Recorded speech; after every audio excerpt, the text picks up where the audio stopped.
The vinegar offset by, there's almost a sweet onion note to a Funyun. Yeah. It's just a great balance. That's fantastic. Don't you think? I think Funyuns and Captain Crunch might be made in the same place. They're just cut in a different shape. Right. Very close. Yeah, Aren't they? They're a similar texture. Hey, everybody. Snow donuts. Snowpocalypse. Ramon.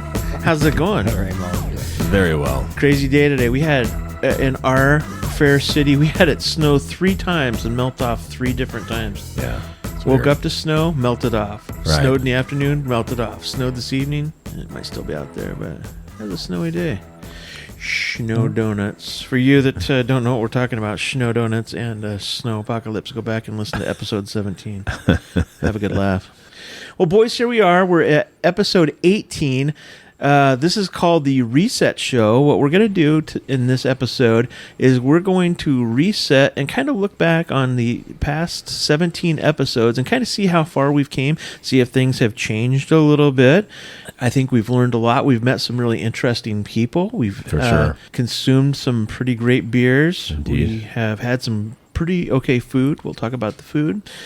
And we'll talk about some of our favorite moments. But I think probably what we should do is we should probably start off based on where we've been, Club 76, the Mums, and we need to kind of take, and some of the bars that we've been to since then, some of the dive bars, and just kind of reevaluate what we think is a dive bar. So, John, based on what we've experienced and talked about so far, has your definition of a dive bar changed?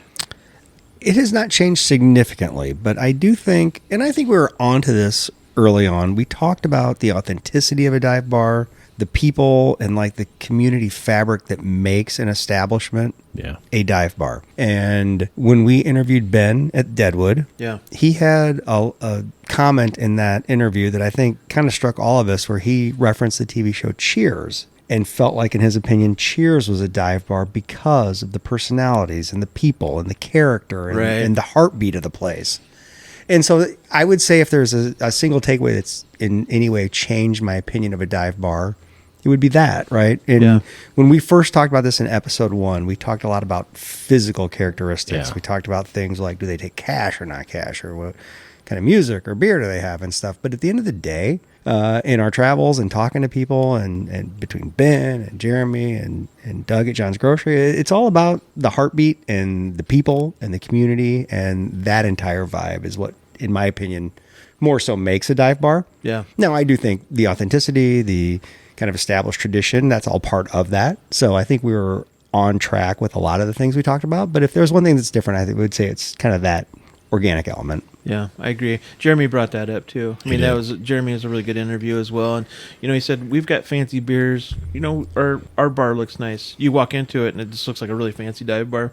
But in the end, what Jeremy said was our people are the best. Our servers and our staff are the best. The people that come here day in and day out are the best. And that's what makes our bar, whether or not it's a dive bar, a great bar. So yeah, for sure. I would concur with everything that John said. I do still think there is a reasonable physical description you can give to some extent about what to expect at a dive bar, but I think, as John said, it comes down to, like, I liked Ben's comment around you're a known person. You're known by the staff if you're a regular in a dive bar. They know not just your name and your drink order, but they know what you do. The community aspect that John talked about, and so I do think that does. Going back to the Cheers reference, I think it does speak to, like, the spirit you have in a dive bar. People kind of know each other and look out for one another. And, we heard about it at the Deadwood, making meals, no charge meals just for the staff and the regulars. So stuff like that. I mean, I the other thing I guess I would say is, I don't know if I've discovered new dive bars, but maybe to some extent, some that we haven't talked about. I went over to the east side to, we went to the 76, which is a Legion, but there's I think it's a Legion as well, and over kind of by Shakespeare's in Iowa City. It's a Legion, Post 13, I think. Rolled in there, kind of strange. I'd only been in there one other time on a bike ride, but fell into a conversation with some people and they knew everybody who came in. The bar staff knew them. They knew a little story about the bar staff, and it was definitely a nice chill night dive bar Right. vibes. And the best, I like that bar a lot. I like that Legion Post a lot. It's almost a neighborhood bar, even though it's an American Legion Post. I mean, it is. They're the apartments that are around there, the houses that are around there. I don't think there's a ton of other bars around there. But Shakespeare's kind of like in the proximity. Yeah, it is. But it's definitely a neighborhood bar. It kind of stands alone. There's not any other businesses around there, and that is one of my favorite places to have a beer every once in a while. John and I actually went to a couple of dive bars recently. Well, I don't know if they're dive bars. They're bars. We went to Grizzlies. Yeah. And that was good. I would kind of call that maybe a neighborhood bar, a working class bar. It's not really in the middle of a neighborhood. It's kind of an industrial area. Yeah, for sure. Over by job site too, right? Yeah. Ish. Yeah. But when we talked to the bartender, and his self description was towny bar, which is probably accurate. Yeah. County bar. Yeah. Okay. Yeah, it didn't. It fits some elements of a dive bar, I would say, physically and whatnot. But it also had more of a transient kind of town bar. Well, there's a lot of people. I think the majority of the people that were in there were shooting pool. I mean, there were probably 8 to 10 people. Yeah, and there's several pool tables, so it's kind of got a pool hall thing going on. And the one funny takeaway from that, Brad, you'll like this. So they have 6 beers on tap, kind of the usual suspects. Okay. They had a couple kind of higher end beers, but like an IPA maybe. Yeah. And so I can't. Oh, I said we'd take two Budweisers. And they said, "Do you want it bottled or tap?" And I said, "Well, we'll just take a couple tap." And he like looked around the back of the bar. I thought, I wonder what he's looking for. They only had 6 pint glasses in the entire place, and one of them the lady was drinking a Pepsi out of, and the other one a guy had an ice water. Wow! So he was trying to account for 4 of the other pint glasses. So do you think that's partially due to like maybe what they serve too? Like if they've only, maybe they went missing, maybe they got stolen, I don't know. But it tells me that like the place is a can and a shot or something, kind of a joint, where you're. Yeah, and the other thing I thought was interesting, of those 6 taps, one of them was Michelob Amber Bock. Did you see that?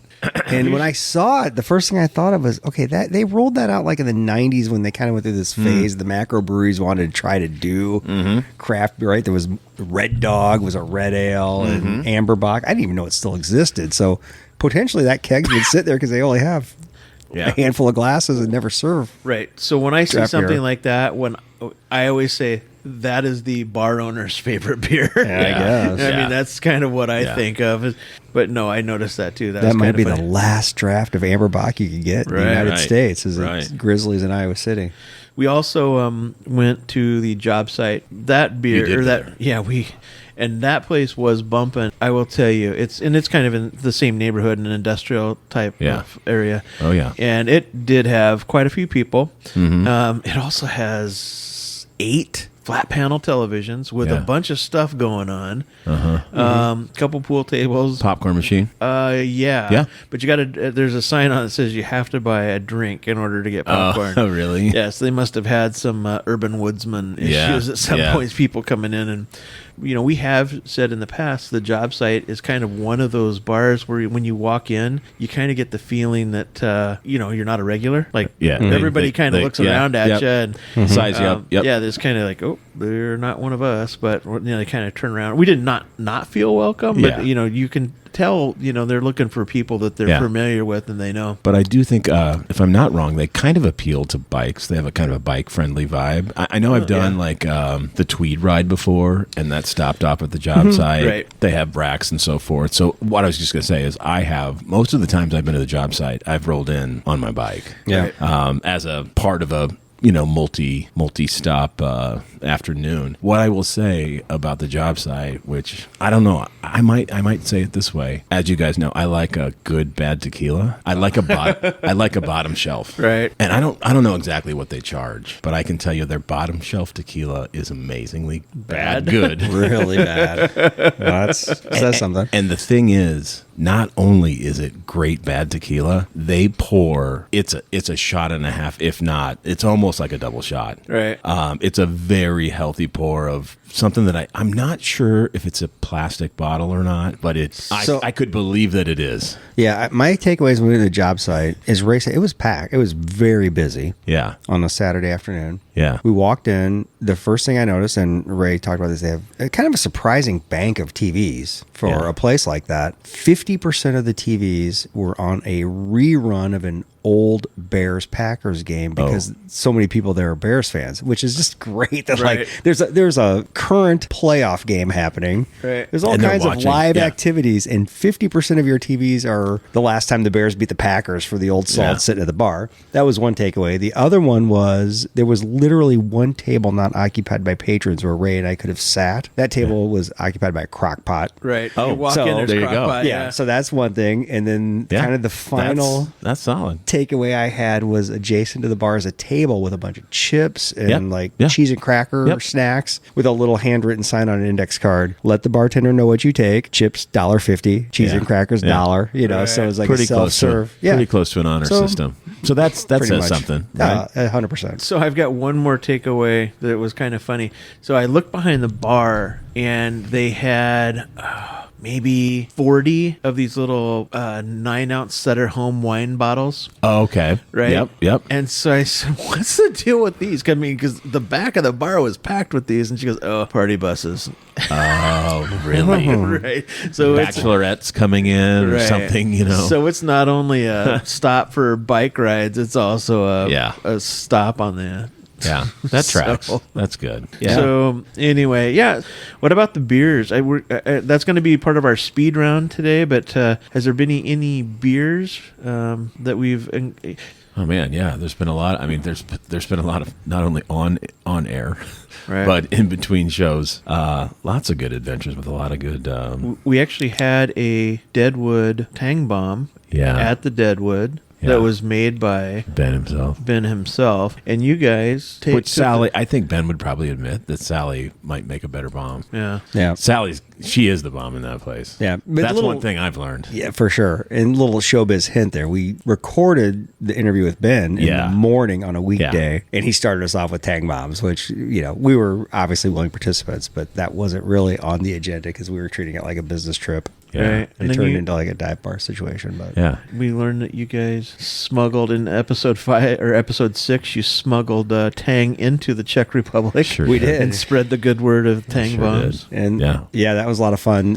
I was going to go back to the Deadwood because in I think our very first episode, we talked about beers you'd see at a dive bar, and we did an honorable mention. And I remember talking about regional beers as an honorable mention, and one of my mentions was Rolling Rock, and we knew I think we all knew they had it at Deadwood, but they do have it at Deadwood. They had their bottom, their cooler. We looked at it after that episode. I think it was like, yep. It was almost like it went down the line. Yes. And then Rolling Rock was in that cooler. And between the very first episode and as we sit today, there have been several occasions where Rolling Rock has been fully consumed. Yeah. Not in small part due to us and friends and whatnot that have gone in, because it's become the standard chaser to a Tang bomb. Yeah. Right. And we have some feverish listeners that have joined us at the Deadwood that have adopted just the way you would take a Miller High Life sidecar next to a Bloody Mary in Wisconsin. Right. You go to the Deadwood, the Rolling Rock's the chaser. It's a thing now. It's become a thing. You think somebody out in Pennsylvania is like looking at a spreadsheet going, what's going on with this sales Ben- blip in Iowa? Yeah, Ben let's told us- hashtag Rolling Rock, and maybe we could get some sponsorship. Again, we haven't monetized. What did you say? This is episode 18, and we've yet to come up with anybody who wants to. Well, we've had some good items donated. There have been definitely charitable activities from Absolutely. some of the folks we've encountered since we started, but we don't have an official sponsor. So listeners out there, you know, hopefully you know what we like by now. Ben told us, and Tang, and rightfully proud of the Jaeger. fact that the Deadwood was the number one bar of selling PBR, Pabst Blue Ribbon, in Iowa for many, many years. I will be shocked if you did they have to be the number one Rolling Rock bar. Yeah. Like west of Lake Erie. Yeah. We have to give them that unofficial title, if not official. Right. And they're a Liney Lodge too. I thought that's where you're going. Yes. to. Well, I was going to mention which is another thing that Yes. I don't know if we covered this on a prior episode, but that's definitely a Midwest dive bar. So what was the staple. tell? Was it a canoe or was it a paddle? He has a canoe. No. So they have two things there, and it's timely we mentioned this because I popped in, as Ray mentioned, we did a couple dive bars earlier this afternoon, and then I was going to meet Rebecca for dinner downtown. Yeah. So I had Ray to drop me off at the Deadwood, so to wait for where else would you go? And as I was sitting at the bar, I was observed they have a liney lodge, like a structure thing on the wall behind the bar. It's like a little cabin, So maybe that is what indicates that you're one of the. So that clearly, and it says on there like official liney lodge. Yeah. So it's a thing they were presented, and they also have a canoe or a whole canoe in there. Canoe. Because we learned that I think in one of the episodes where oftentimes you'll display the canoe right side up, not upside down. I think that's we learned that in episode 1 or 2. And so they have a properly displayed canoe. I hanging swear from the place ceiling. I go in Door County has it upside down, but that I could. Yeah, well, distress signal. But anyway, exactly. But they have a liney lodge thing behind the bar. That you can't miss. Then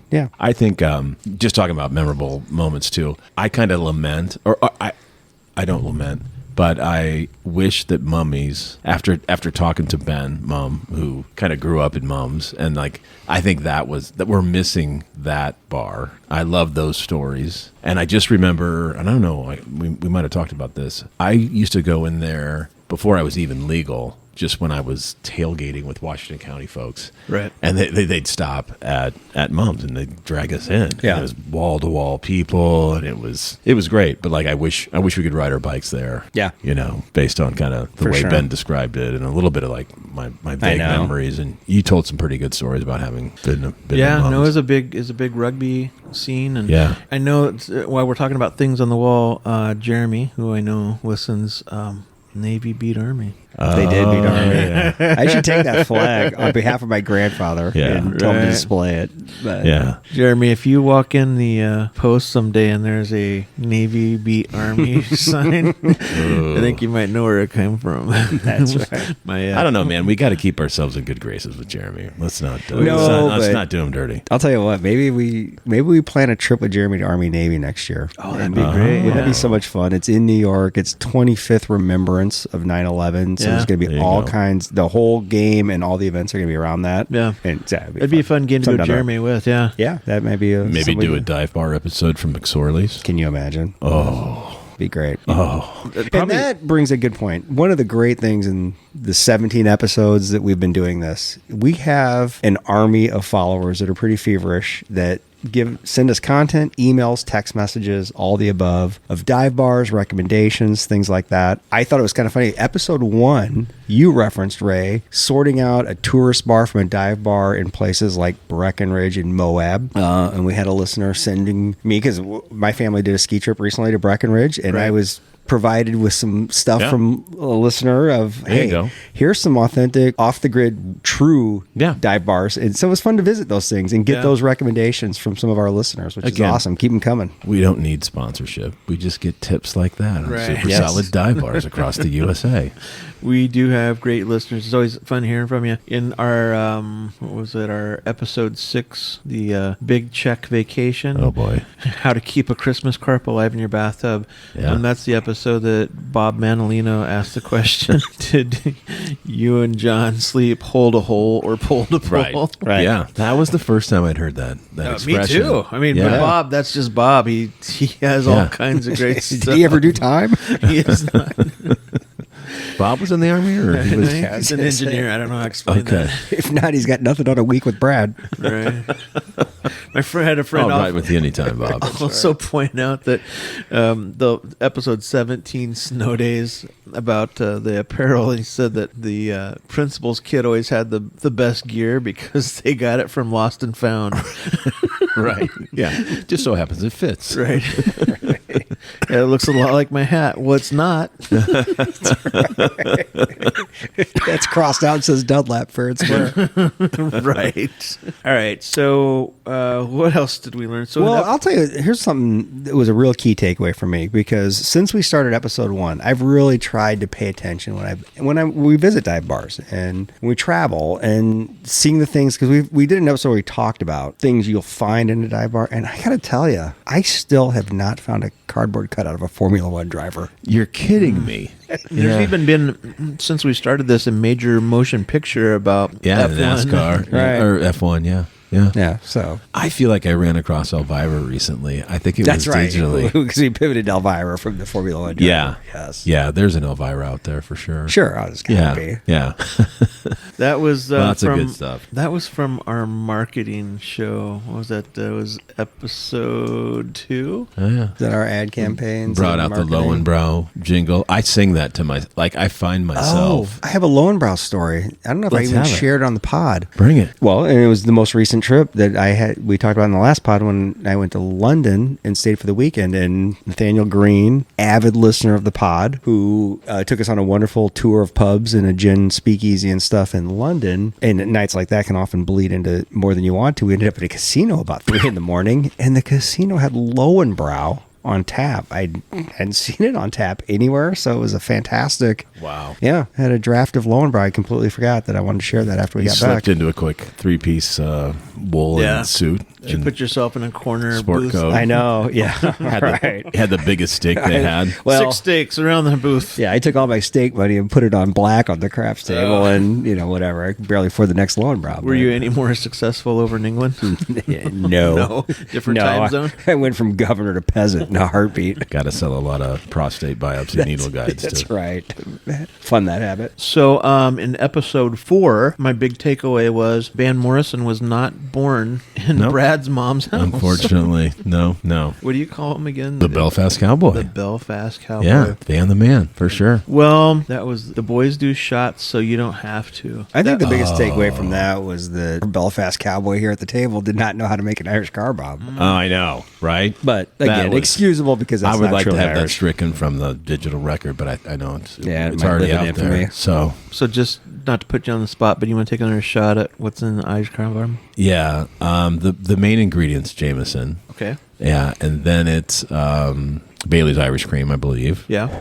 And then it drops into a Guinness. That's right. Yeah, Yeah. you got it. Just All those three years, you ingredients. wonder, what the hell's that devil? Oh, it's whiskey. Whiskey's the devil. And I didn't know it was in there. Yeah. And it was still leading me astray. Right. Yeah, why am I making these decisions after just Guinness and Bailey's? Right. It That's sure why is. I left my pants at Dublin Underground.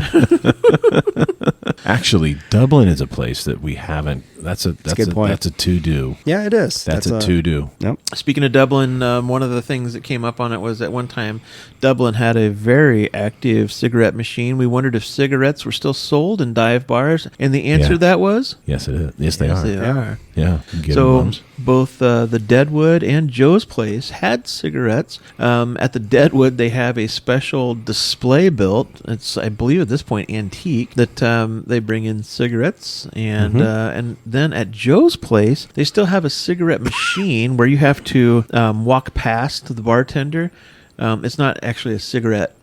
I mean, it's a cigarette machine, but it's not the old-fashioned put the Yeah. money in and No. pull it out. Like Right, but they foosball had stick kind of. cigarettes, plunger. and they had different nicotine products like little Oh, yeah. packs and little mints and stuff like that. Mm-hmm. So that question was answered. For those of you that question was vexing, we answered it. John, any other observations? I would say one thing, but we've tried to visit the Foxhead on numerous occasions. Maybe true to form to a true dive bar. They're open when someone shows up to open. Yeah. That posted hours are not the posted hours. Right. And we have not successfully been able to have a beverage at the Foxhead simply because every time we've pulled the handle, Yeah. it's not been open. It's been locked. Yeah. There's been a no, couple. it's odd. It has 2 lights, and the 2 lights are on when it's open, and the 2 lights are on when I was it's gonna closed. say, I think that there's a little fox head right above the door in red neon, and I feel like I've walked up to it when that thing was illuminated. But Yeah, no, half the lights will be on. But the deadbolts they're Yeah. on and it doesn't seem like they want you anyone's to, there. they want you to try. I mean, they want you to work to get in there, which is it's a thing, I guess. Yeah. The other spot I think we talked about, not saying that it necessarily, maybe it made a list. Maybe that's why we talked about it, because Fox had made that publication, right? Definitely Iowa's best dive bar on whatever that list was. Yeah. That Iowa's best dive bar. But maybe somewhere in a publication around dive bars, Gabe's was mentioned. And I was a Gabe's guy. I shouldn't say Gabe's guy, but I went to Gabe's here and there in my college days and shortly after that. Live music, But I haven't really just gone in there as a bar stop off, just to go in and have a beer. I've always gone to like live music scene. And I don't know, it might tick a lot of boxes. Well, I will You're tell you looking this. at me like like you've been there, Ray, a time or two. The thing that I would say, and I did, I've seen several shows there, but the bathrooms at Gabe's and the bathrooms at Deadwood, it's a Competitive. push. Yeah, Yeah. it's a strong Okay. competitor. Yeah. Yeah. So yeah. So we'll definitely have to go there. I'm starting to feel like the Foxhead's becoming a holy grail. It's kind of like a quest that always seems a little bit. Bet if we took off right now, we might be able to get it. But I'm not gonna. Not against it. I mean, we could give it a go. Where else did we? Oh, we did a trip to George's. I would put that in some of our food that we had that was really good. We had a burger at George's, or cheeseburger at George's, and some Funyuns. We decided Funyuns was the appropriate consumable crunch for a George's cheeseburger. Great pairing. We found out about, I learned a little bit about a ham hock. I know I've heard of them, and I don't, but like that was the first time I think I'd had a pickled ham hock, and that was a surprisingly delightful. That was really good. Mouth bite. Yep. And one thing we still yet to follow up on, we wanted to really put some vigor behind the hawk bomb. Correct. We haven't refined it and finished it, so that's hanging out there. I think a trip to Gabe's. I think getting the hawk bomb off the ground, that's kind of a New Year's resolution. It's a growth opportunity. Maybe like a Q1 KOL, KPI that we got to get to. So for those that are interested, that was off episode number 3, Death by Pickled Meats. And we kind of went from descending order to ascending order. So we kind of went from the smallest, freest, crunchiest up to what you would have to pay to have. And I think the ham hock was a really surprise. It was a standout across that episode for sure. So you're talking about that episode, and the Herb's eggs are sitting on the table. Do you want to bite the bullet? They're nice and chilled. We can tell. Look, there's actually Ray's listeners. For the listeners, Ray's rolling his eyes. The head movement is all about I do not. The body language says I don't want an egg. He's upset because he's looking at what we're seeing here too, John. Which for the listener, this is a gallon jar. Yeah, it is. We've talked about it. I would say the broth has gotten, the brine has gotten thicker and it's gotten darker. It looks more like pond water. Yeah. But what we've got happening, excuse me, I have a bit of a cold. John is fishing what I think will be a frozen pickled egg. He had to chip a hole. It's like, I'm not going to do it. He's like ice fishing. I'm not going to do it. Not tonight. Come on, brother. It's going to be moist. Remember how I said on the outside the brine was really great, but then when you got into the yolk, it was like a little on the dry side. I bet this has a moisture factor. It's making my mouth water, actually. I know, dude. Listen. Here's the deal. Here's the part of the equation that you're not going to be. I have got courtside seats tomorrow for Iowa, Illinois. Oh. And I can't risk blasting. I can't risk not having a happy gut. I think that these will be all right, but I just can't risk that. I've got my. I think that's a low. You think that's a low? I'll give you a half, Ray. You can take a half. I'm going to take a whole. Come on. We've talked about this. We're in the foxhole here. You'll give away our position. It's better. Are we brothers or not? Are we brothers or not? Don't make us snuff you out. What could possibly be wrong with this? Pass that over to Brad. Brad and I are going to do a whole egg, and I got a half in there for you with just a little bit of fresh glacier ice. Yeah, I think this is going to be good, but here's what I'm going to do. Are you going to make it like a Saturn? You're going to ring it with a Funyun? No, here's what I'm going to do. Close. I'm going to add some kind of like you might see this at a potluck. He's going to do, Brad has got an egg, and he's going to make a little breading, a little Funyun breading. This is almost like a little bit of crunchy, salty yolk, oniony yolk. Brad's calling an audible. He's making that? Right. It's trying to. I'm trying to elevate it a little bit. Oh, you definitely have, my friend. This is something that this is almost like a Top Chef. Right. What can you make with Funyuns, a pickled egg? Right. A bottle of High Life. If we had a British MC speaking in muffled tones right now, so Brad is going to take on. Here we go. A Herb's egg with Funyuns crumbled on it. I tell you what. Yep. Yeah. Little Tabasco. Boom. All right. No, give me the Funyuns. I took a bite, half egg. I did my first bite with no Funyun, and amazing. These have aged nicely. Have we gotten to the guy that put the chocolate and the peanut butter for his first time here? We might be getting there. Feels like it. I think the texture, right? Mm-hmm. John it combines. Please, it's the salty crunch, but you've got the briny egg, and wouldn't you agree as well that the center of it, the yolk, which previously on maybe episode 1, kind of stuck to the roof of your mouth, is a little dry. Yeah, it's really loosened up. It's starting to come into its own. The vinegar has done its job. Yeah, the texture, that crunch, of the Funyun. I mean, just that the vinegar offset by, there's almost a sweet onion note to a Funyun. Yeah. It's just a great balance. That's fantastic. Don't you think? I think Funyuns and Captain Crunch might be made in the same place. They're just cut in a different shape. Right. Very close. Yeah, aren't they? Aren't Funyuns almost like a? If you were to nip them into little, they're a similar texture. One gets a One dusting savory, of one onion sweet. powder. One gets a dusting of maple syrup. Now, as good as a Funyun is, it cannot destroy the roof of your mouth like a good Captain Crunch. Right. But Herb, if you're listening, man, we are we're- still open for sponsorship. If that's your thing. Yeah, thank you for considering. So Rolling Rock, Herb's Pickled Eggs. Yeah. Worst tequila you got, Juarez Tequila. Tang. Are the Tang people listening? How has Tang not picked us up yet?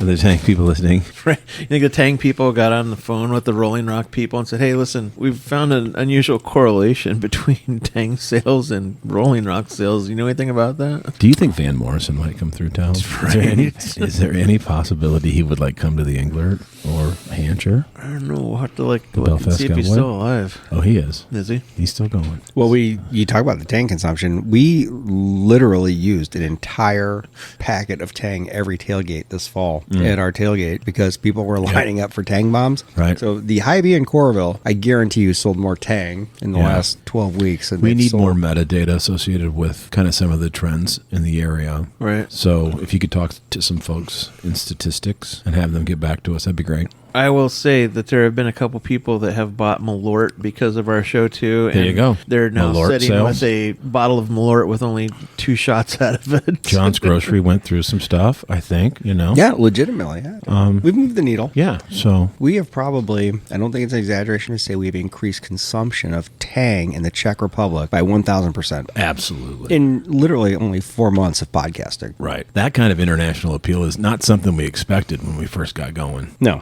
and here we are worldwide. So I think that's, we've had some good episodes. I think that we've had some fun stuff. We learned about each other. We've kind of come to a bit of a consensus about what our feelings are about dive bars, and we just took a look at see how we've grown. So let's go ahead and as we plod into season 2, Brad, what are some things you kind of hope we cover as we start to look to season 2? Yeah, it's been fun. It's been good. I think the thing that stands out to me as memorable components of the first few episodes has been when we've gone on location. Yeah. I think the Deadwood and the Club 76 and the Alberhaski John's Grocery were all good. Yeah. And there's some things we need to think about when it comes to the audio and so forth. But so I would say goal would be let's try to figure out a couple other spots to go to. Yeah. I have a few in mind, like we talked about earlier, like should we slide into Gabe's? Yeah. Maybe Shakespeare's. Yep. A few other spots, maybe. Yeah. Dublin Just- Underground. The Dublin, we got to do the Dublin. Yeah, that's right. Haven't been Gabe's, to Baxter's. We haven't been out to Sutliff yet. As it gets warmer, maybe we could take a trip out there. Yeah,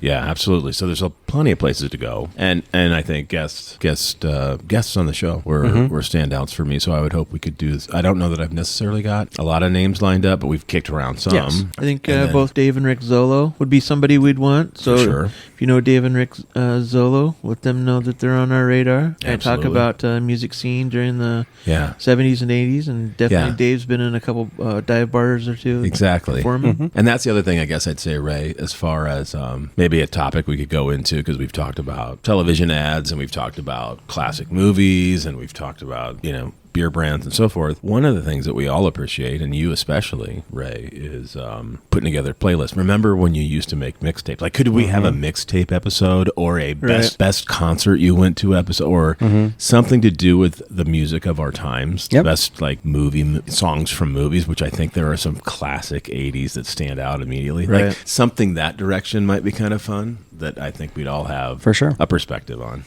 Me personally, I would. I'd like to have somebody that either collects beer signs or bar memorabilia. I'd like to have them on the show and interview them. So if anybody's listening and you know somebody like that, just reach out to us on deepdivepod2025@gmail or come to the Facebook group and say, hey, I know somebody that you could interview. We could even do it through the computer, bring them in that way on Zoom. I like your idea about doing stuff that's music related.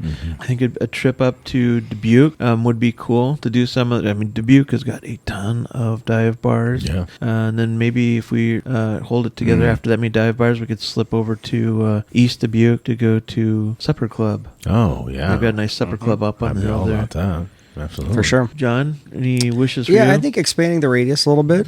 We've got some history in Cedar Rapids, and I think going up there, Starlight, Little Bow, there's some places there that Yes. we need to visit, and we could definitely generate some content to talk about there, and maybe even produce a couple interviews from there. Even widening the reach a little further. I think going over to Chicago and doing some of the dive bars, we've talked about it. Yeah.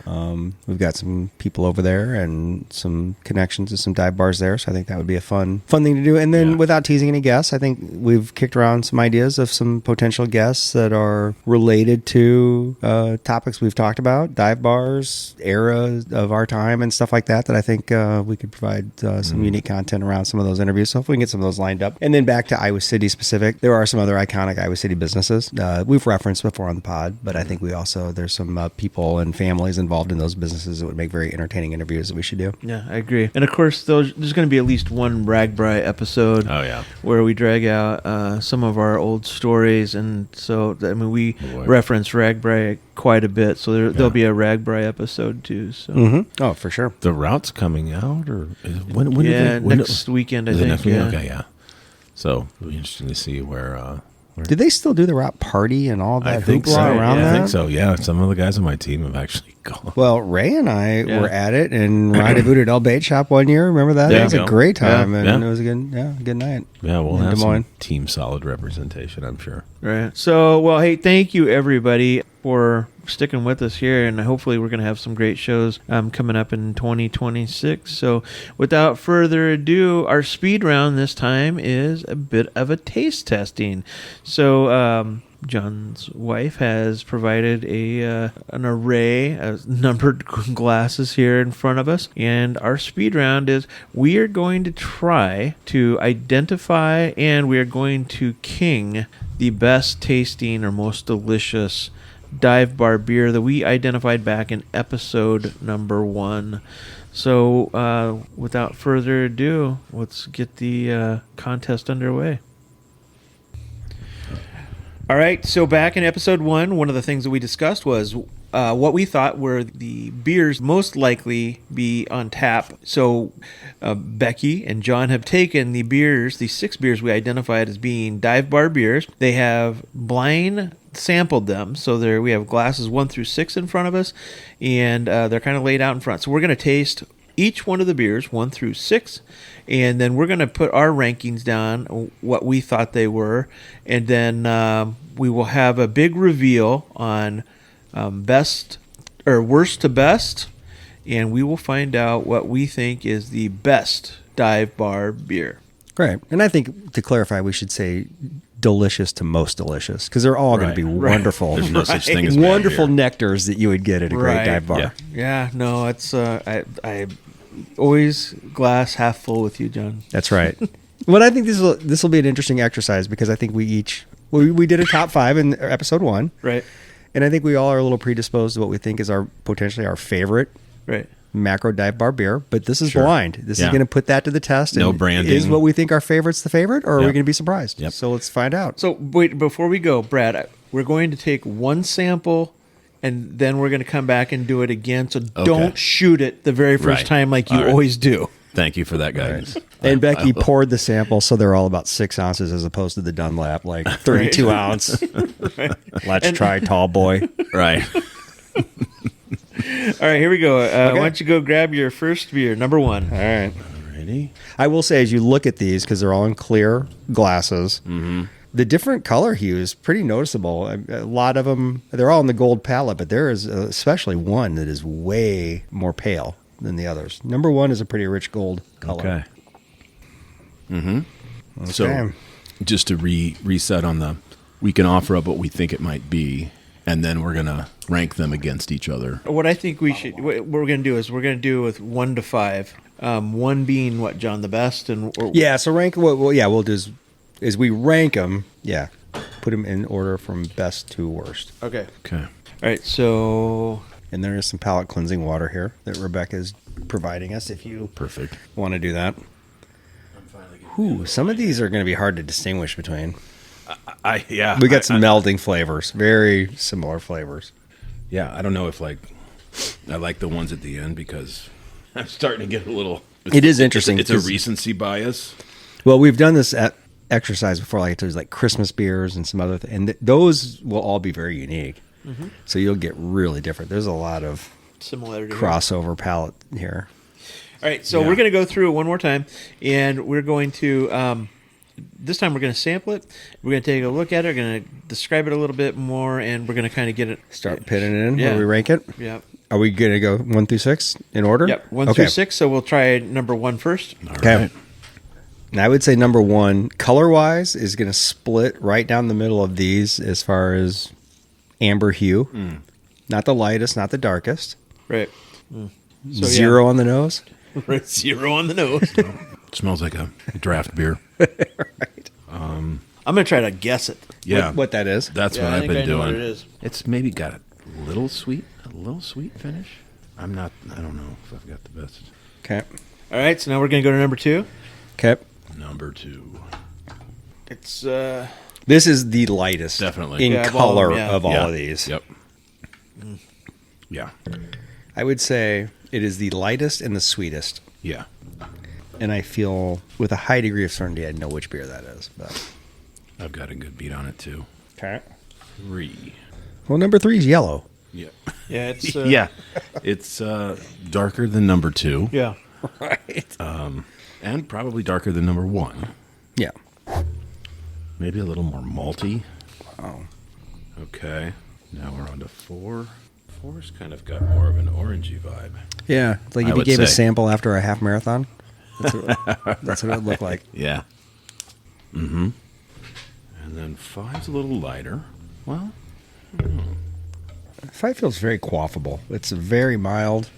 Yeah. No bite. It didn't do anybody no harm. That's right. all right. Lastly, it's number 6. Is this it's kind of like 6 spot. Yeah. Yeah.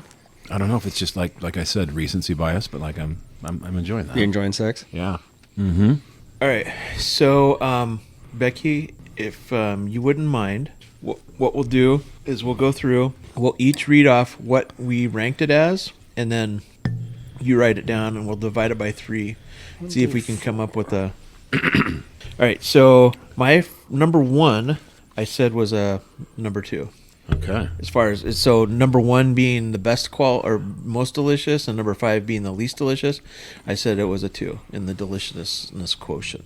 Okay. Okay, hang on a second. Is that how you guys did it? Let me finish my ranking really quick. All right. All right, I got mine ranked in order. Okay. And how are we going to do this? I guess. Go ahead, Beck. I think the way you should do it is number 1. Give me the number where you ranked it. 1 through 5. Yes, and then we'll see what has the Number lowest score. 2, Okay. Give me the number you ranked it. Okay. From 1 through 6. Okay. Right. You So- put number 1 and 2. Number 2 in your spot. Well, so beer marked number 1. What did you rank beer marked number 1? That would have been my number 1. That was your top beer. Well, no, actually, number 3 would have been my top beer. Yeah. So what did you know? What was number 1? So number 1 would have been my number 2. That was your second rank. Right. Okay. And I gave it a 2. This is a little bit Yeah. like who's on first. So This my is Abbott and my Costello. number 1. Yeah. Like was- Brad after an Indian restaurant. Right.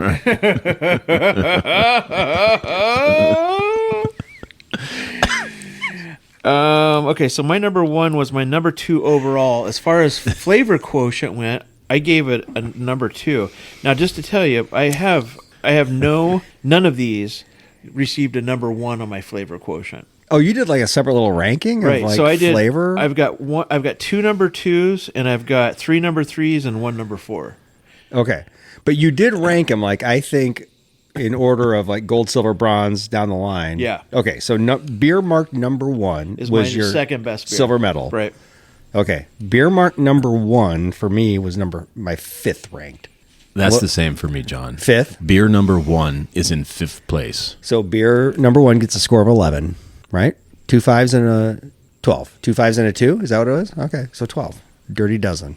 There you go. That's not a great score for beer number 1. Math is hard. Yeah, it is. Let's go. So number 2. Fortunately, this isn't a calculus podcast. All right, beer number 2. Yes. Ray, so on flavor, rainbow spectrum, what did you do? And then give us your ranking. How do we do this? So on my flavor spectrum, I said this was a 3, but this was my 5th best beer. Beer number 2, okay. Yeah. It's in 6th place. I'm going to keep it simple. It's in 6th place for me. Beer number 2 gets 6th place finish. I had beer number 2 as my first place beer. Oh, wow. There you go. Yeah, I just thought it was crushable and quaffable Yep. and would go beautiful with a pickled egg. Yeah. No question. I think all of these qualify for that. Okay, so beer number 3. That was my number 1 beer, and quality or deliciousness quotient, I gave it a 2. Yeah, so it's my number 1 beer, delicious quotient, it got a number 2. Right. So for me, number 1 and number 2 have the highest, or the deliciousness quotient. And what'd you have? Beer number 3 is in 3rd place. Okay, and I had 4th place. All right. So for me, beer number 4 came in 6th place, and it hurt me because I think I know which beer this is. I think deliciousness quotient, it got 4, which doesn't necessarily mean it's bad. It's just it just got 6th place. Beer number 4 for me is in 4th place. Okay. For me, it is in 6th place as well. I think this is the first one we're aligned on. That Right. This is not a great dive bar beer. Right.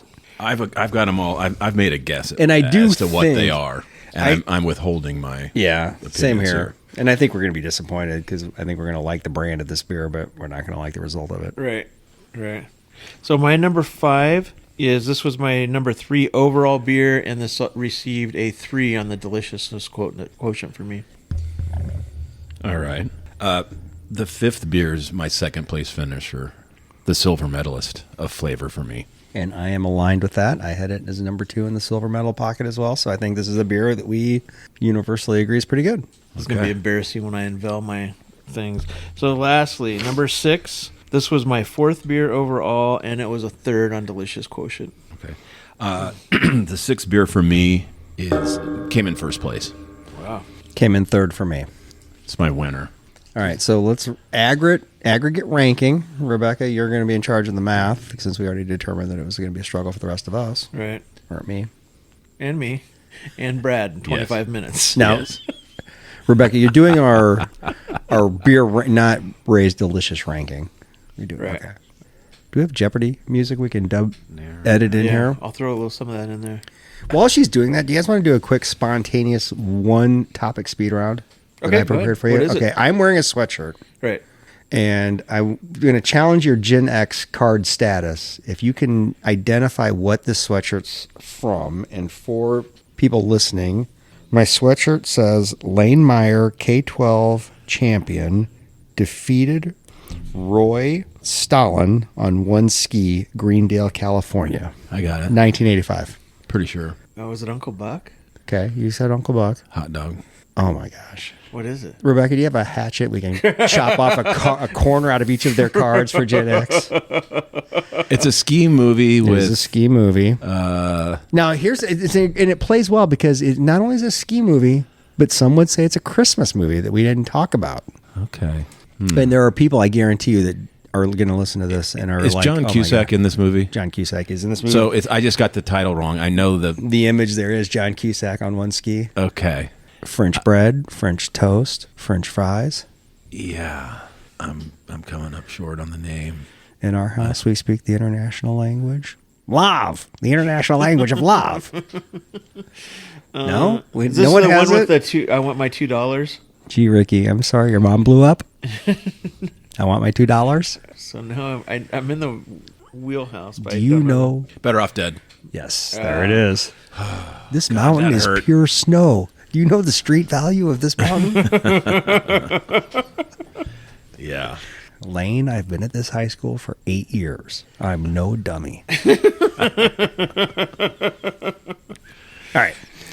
Is that giving you enough time to get our rankings? What are we doing here? That seems very complicated. You got a matrix? Wait, Yeah, well, Brad ranked 2 of them 3. this does not surprise me. Interesting. I thought I had. All you got to do is just do the number. I had 3 within 3rd place. I must have read my notes wrong. I had 4 in 4th. I had 5 in 2nd, 6 in 1st. I basically I like the beer better as I had more beer. That's how they kind of finished. Do you have it or not? Uh-oh. You know what I mean? Oh, I know exactly what you mean. It's just like the last one I had was like, oh, that's my best beer. That's probably the best one. Like, this is really laborious. Let me get the abacus over here. Yeah. What did you write and number one? Maybe a T-square. Do we need to go through this again? Yeah. We're going to guess these, right? Yeah, we can guess which is which I haven't. I guess while we're doing this, I can kind of finish that ranking. It's a bit of a cheat for me because I know what they are. Well, I don't know what they are. Let me not line them up, but are the right beers on offer? And I'm going to read them randomly. Hams, Bud, Coors, Schlitz, Busch Light, and PBR. You have one off, but yeah, most of those are right. My Schlitz is wrong? No, Schultz is in there. Okay. Hams is in there. Budweiser's in there. Coors is in there. Okay. Did you say Busch Light? Yes. Busch Light is not in there. Okay. That's the only one I think you have that's not in there. Okay. So is High Life in there? Yes. Oh, okay. And you said Bush Light. My bad. Yeah. Is Bud in there? Actually, so I would hang on a second. Are we missing one? There's 6, right? So High Life. Highlights in there, and you said Busch Light is not in there. Busch Light is not in there. Okay. But I think I have 7 beers that I thought I got. Did I not? All right. There might have been one I didn't. I intended to put it in, I didn't. Is Bud in there? Yes, Budweiser Original's in there. Is Old Mill in there? Bud Heavy. Nope, Old Milwaukee's not in there. Oh, yeah. And you said Bud Light is in there? No Bud Light. Did you, Okay. So Schlitz. do you have the ranking? How it came out? Okay, how do we rank them? Let's go. Let's jump to the results.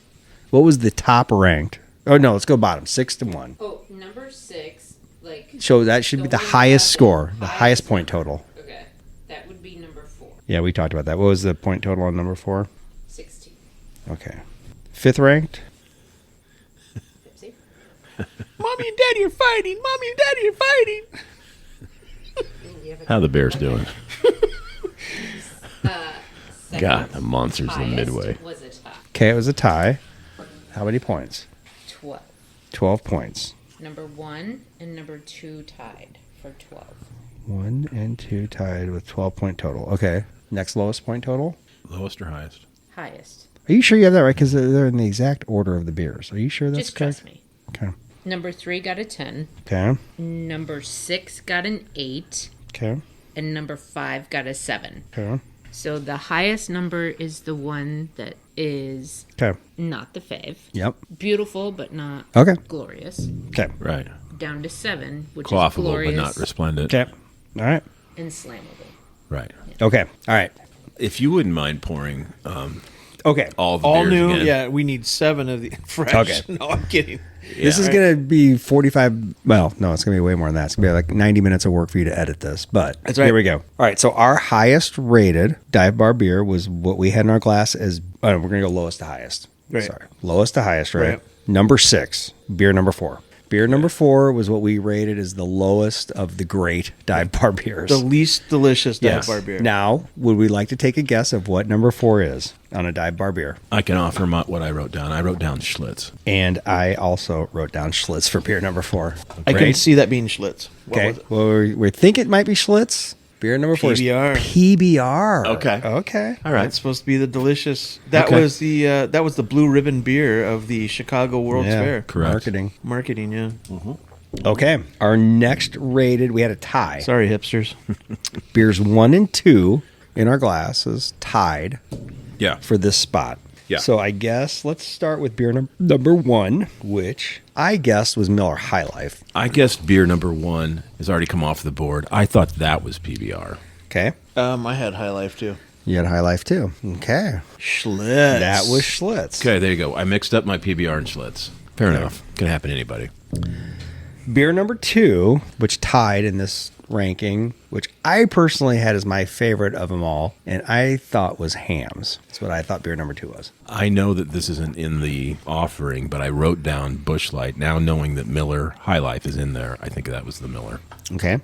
Beer number 2. Ray, do you have a guess what beer number I had 2? Coors, but Coors. I was just kind of dumb guessing. Yeah. So not the banquet. Grain Belt. Belt. Okay. 2 was Grain Belt. Damn.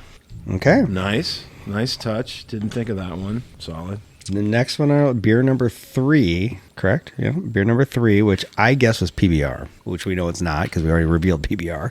I had it down as hams. Hams. I had it as Bud. Okay. Well, let's see it. Hams it is. Hams. Brady D comes in with the hams. Right, you nailed that. Okay. Well I'm done, Brad. I'm surprised I got that and John didn't. I am shocked too, but He's I had am. a lot more. Most hams I've had have been at George's with John. Right. But I will say that I'm glad that it ranked higher than the bottom three. All right. Yeah. Silver medal we gave to beer number 6, Yeah. This was late comer. This had to be brought downstairs. which I at the know last I'm minute. completely wrong on because I had put the grain belt for this. We've already revealed grain belt.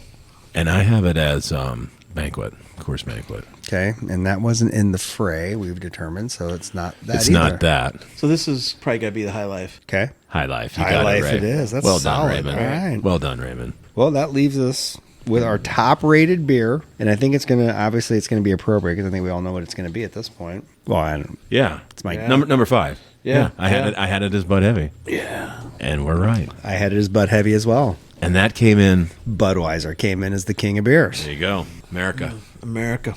Well, I think it fits. When we talked to Jeremy at Club 76 and we asked him the quintessential dive bar beer, he said Budweiser. He did. He said he came from a town that had 2 options, Bud and Bud Light. Right. Yep. Totally makes sense. So there we go. Becky, thank you for all your hard work on that. Thank you, Becky. Well tip done. Tip your waitresses, guys. Tip your waitresses. All right. Well, that was delicious. Yeah. That was I think probably one of the most delicious speed rounds we've ever had, and also the longest speed round we've ever had. I could go for an egg. All right, everybody. Pickled egg. Yeah. All right. So Budweiser is the king of beers. We have established that. So thank you, everybody, for being part of this show. We love our listeners. Hopefully, we brought a little bit of entertainment to you. I have enjoyed getting together with my buddies and doing these, and hopefully, we'll have some good stuff for you here in the future 2026. Thank you very much. Take care of each other.